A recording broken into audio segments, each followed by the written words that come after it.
Hello, welcome to Unrestricted View Film Festival. My name's James Wren, I'm the festival director, and today I'm joined by Ian Allardyce, the director and writer of They Sing Up on the Hill. Hi Ian, how are you today? Hello, hi. Good, good. Now you co-directed this with Amga, Yep. from Mongolia, I believe. Um, Yeah, we've worked together since about 2002, so a really long time. We're old friends. I first went out there straight after university as like an intern in a video production company that was out there, and he was working there as well. And we like spent long hours together, shooting stuff, editing stuff, commercials, TV shows. All local market stuff. We did some things for the BBC and United Nations and things, but no, we just became good friends. And we since then I go back every year or so, a couple of times, and we made a couple of shorts together. And we did actually make another very low budget feature film, like a horror film, years ago, but we don't talk about that much anymore. It was a fun experience, a learning curve kind of thing.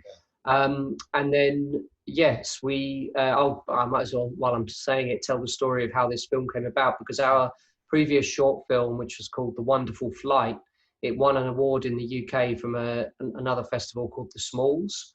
And it came with a package, a camera rental package from Panavision, a very good prize to get. We were, really happy with it. And so that was what we used to make They Sing Up on the Hill. And Amber and I co-directed it and co-wrote it and co-produced it. So it's a kind of a kitchen sink kind of project, which I gather a lot of indie films are, sort of thing. yeah, no, absolutely. But yeah, so story-wise, where did that come from? Tell us how you came up with it. Well, we going back again in the time that I'd spent living out there, and I've always been really passionate about the music scene out there, which you might be aware of or not being aware of. But of course, like every kind of, I don't like to use the terms developing nation or something, but growing economy, let's say, and they're very exposed to, of course, rock music and all kinds of music. And so when I was out there, there was always a really cool scene of like young indie bands. And we used to go to the clubs and things. We were a drama about everyday life, specifically in Ulaanbaatar, as opposed to the countryside, which of course is what people most think of when they think of Mongolia, horsemen are out on the steppe. So we wanted to make a film about the city. We wanted to use music as a way to sort of bring you into the city life. And I just saw that as a way. It's like a vehicle in music. I mean, I know that music films themselves have become like a subgenre. And I was, of course, like inspired by films like Once and that director's subsequent film, Sing Street. But there's just a whole raft of films like that. But the way I see music it's a vehicle for the story. So the actual plot and story came about quite quickly. And as an indie filmmaker, you can look back on a project and you can kind of dissect what you've done. And perhaps once we'd won this award, as I mentioned earlier, we knew that we needed to make the film that summer. And we had known we wanted to make a film about music, but we actually it was kind of like a collaborative process of writing the script. Once we knew we were going to work with the two artists that are in the film, Dolgan, who goes by the name of Magnolian in his band, and Nomin, who's and she doesn't like me saying it, but like a hip hop kind of artist, writer, and she's called Eminem. So the story kind of it came out of their personas, and we wanted it to be quite positive about life in Ulaanbaatar city for just regular, it's probably not the right term to use, but regular middle class, regular kind of millennial, just regular people. And we were very conscious of not wanting it to be about kind of perceived hardships and things, because I was quite conscious as being a foreigner making a film there, they could quite easily slip into that type of film where like everyone in the country is like in poverty and overcoming hardships of poverty, which I sometimes detect you get a lot of in indie filmmaking made in developing countries. Like it'll always be about someone who lives on a rubbish tip, or and there's a place for that type of film if it's got like social messages that it wants to say. But we like really consciously didn't want to make that film, and that was sort of like a choice from the get-go, which hopefully after people have watched the film they might be quite refreshed by, because I am a big passionate person about thinking that you don't really know the reality of life in any country that you haven't been to. Like, say for instance, I wouldn't know what life's like in, I don't know, Uganda or Colombia, and I might have preconceived conceptions and want a film set in Colombia to be like about violence and things, but there's probably just like a load of really cool people that live in the city there and live out their lives and don't have anything to do with that other type of life. And so we wanted to show that about Mongolia. So it's not a perfect film, of course, and we understand that by trying to do that, we kind of made the film go a certain way, but I still stand by wanting to do that, if you see what I mean. Yeah, no, I do see what you mean, and actually, it's a very good film, I thought. So, but take that. But, Dulgun and Nomin, did you know them before you were making the film, or is it that relationship that came about because? Yeah, we did. Amgad knew specifically Dulgun.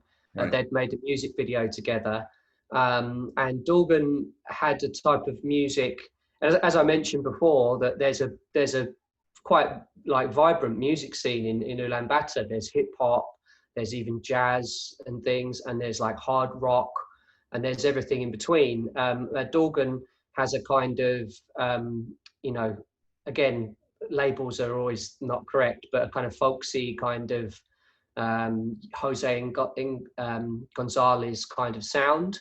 And we wanted the other theme of the film to be about the young generation who maybe are kind of like rabbit in the headlights in terms of the pressure of like modern life and globalization and all of the exposure to like aspirational things, and maybe by connecting to some of their heritage they can kind of make sense of their own identity as Mongolians. And that's a theme of the film, and so the music again is a literal example of that. So his music, by being kind of indie folksy, and then we incorporate all of those Mongolian instruments into it, was again a point of the film. So he fit really well, and Amga knew him, and in a very short space of time of like deciding we were going to do the film in about April or May, and we were shooting by August, because it all came together. And then he himself recommended Nomin, because Dulgun actually has spent time living in the States, and he, by his own admission, he felt that his Mongolian lyrics weren't like really as good as I shouldn't say as good as they could be, but he respected Nomin for the lyrics she wrote in Mongolian.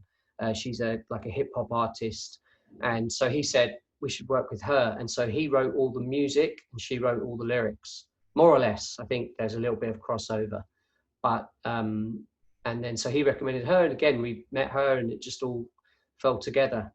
So one of the things, I've like you, I've probably been around indie film a lot and gone to all the talks and networks and stuff, and I know that there's a lot to be said for projects that and I've got a few others of my own that have like really long gestation periods, long kind of script writing and like the 12th draft of a script and so on, which is of course a lot to be said for that. This project was something that was more organic, in the sense that once we'd sort of set ourselves down the path of the production, and that was again caused by having this package from Panavision, which had an expiry date on it, made us just kind of like make the film fit to the budget, the time we had to shoot, and these two artists and what they wanted to like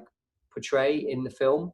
So it's quite interesting that it was different than, say, a person that had been like working on a script for 10 years and then didn't deviate at all from it.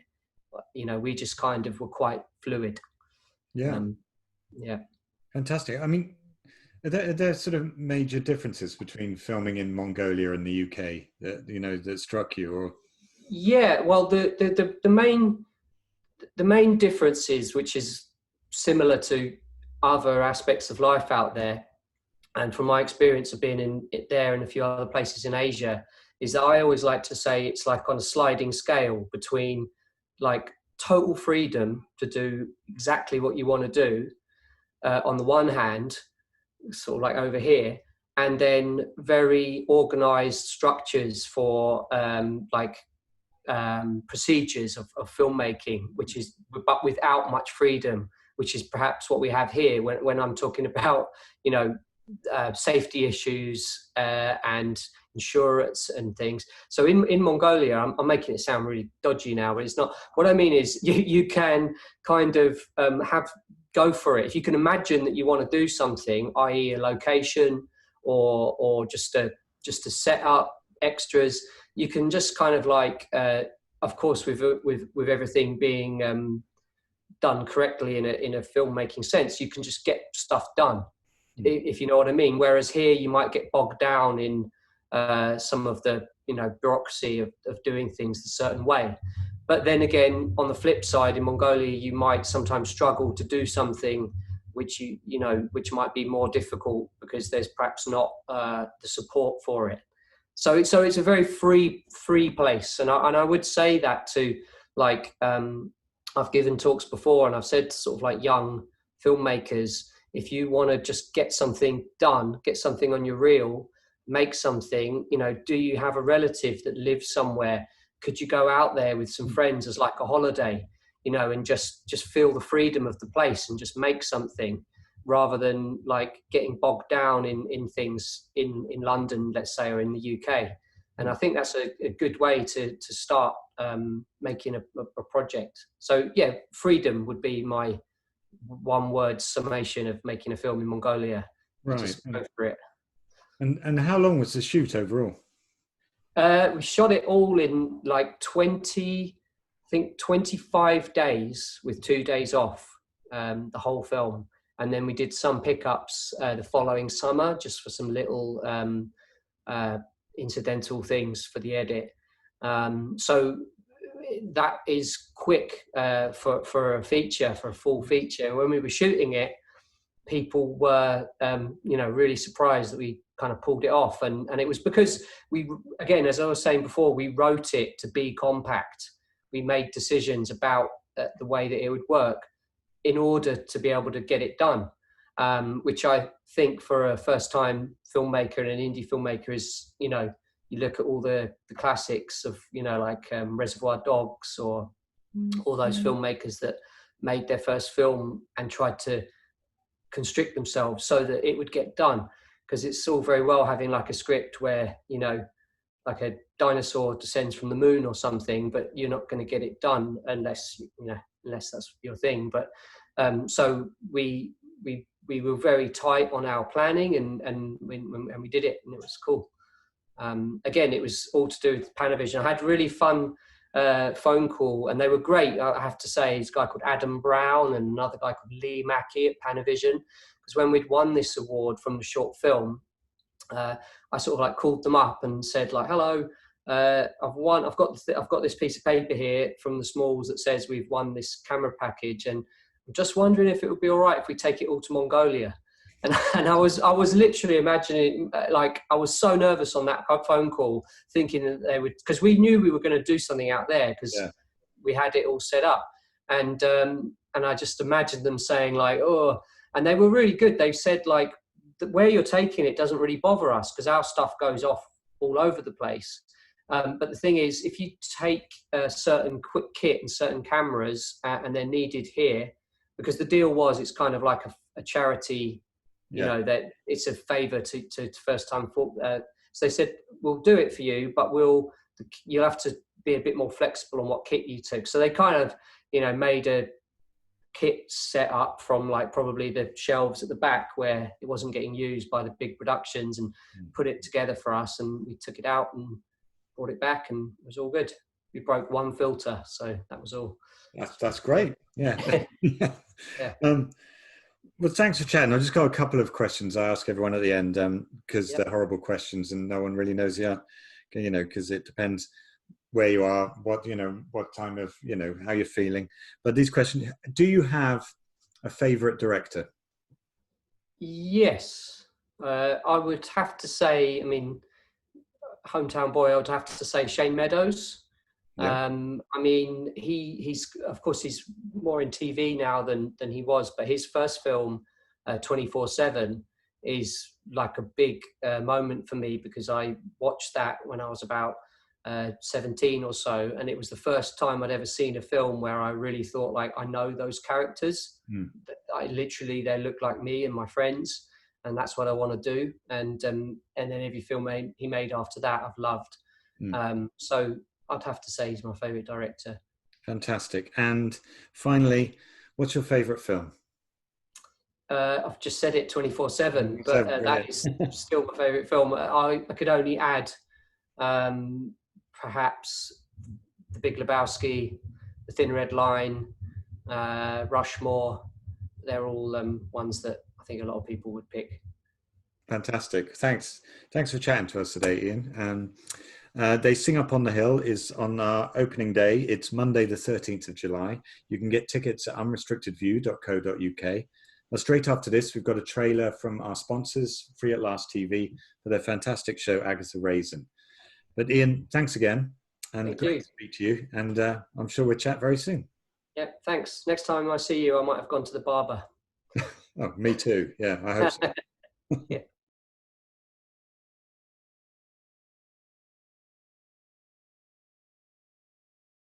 James Schmains, forget that down your neck and move on. Come on, let's party. That's not a pig, that's a human torso. Someone needs to check out that pair of knives. You're good, Mrs. Raisin. You're hired. We're going to be watching you. Mark my words. It's all about to bounce down here.